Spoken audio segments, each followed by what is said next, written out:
Team इंडियाने घेतली पंतप्रधानांची भेट. पंतप्रधानांकडून सगळे खेळाडूंचं अभिनंदन. पुढील वाटचालीसाठी दिल्या शुभेच्छा. पंतप्रधानांच्या भेटीनंतर टीम इंडिया मुंबईसाठी रवाना. दुपारी मुंबईत दाखल होणार. संध्याकाळी रोहित सेनेची विराट रॅली. वानखेडे स्टेडियमवरती रंगणार सोहळा. टीम इंडियाच्या विजयी जल्लोषासाठी मुंबईकर आतुर. खुल्या बसमधून रोहित सेनेची विराट रॅली. नरिमन पॉइंट वानखेडे स्टेडियमपर्यंत वाहतूक मार्गात केले बदल. विश्वचषक विजेत्या संघातील मुंबईकर खेळाडूंचा सत्कार होणार. उद्या विधिमंडळात रोहित शर्मा, शिवम दुबे, सूर्यकुमार यादव आणि यशस्वी जयस्वालचा सन्मान. प्रताप सरनाईकांची माहिती. पंतप्रधान नरेंद्र मोदी 13 जुलैला मुंबई दौऱ्यावर. लोकसभा निकालानंतर पंतप्रधान मोदींचा पहिलाच मुंबई दौरा.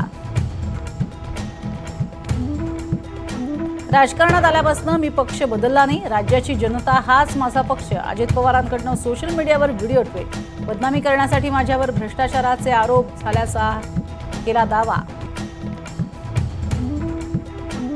अजित पवारांवर भ्रष्टाचाराचे आरोप फडणवीसांनीच केले. सुप्रिया सुळेंनी करून दिली आठवण. तर हा व्हिडिओ सरकारचा की पक्षाच्या वतीनं हे समजेना. सुळेंचा अजित पवारांना टोला. दानवेंच्या निलंबनाचा कालावधी कमी होण्याची शक्यता. दानवेंची पत्राद्वारे दिलगिरी. अधिवेशनात आज अर्थसंकल्पाबाबत चर्चा होणार. आणि येळकोट जय मल्हारच्या जयघोषात माऊलींचं सोन्याच्या जेजुरीत होणार स्वागत. तर तुकोबांची पालखी यवतहून निघणार. आज वरवणमध्ये मुक्काम.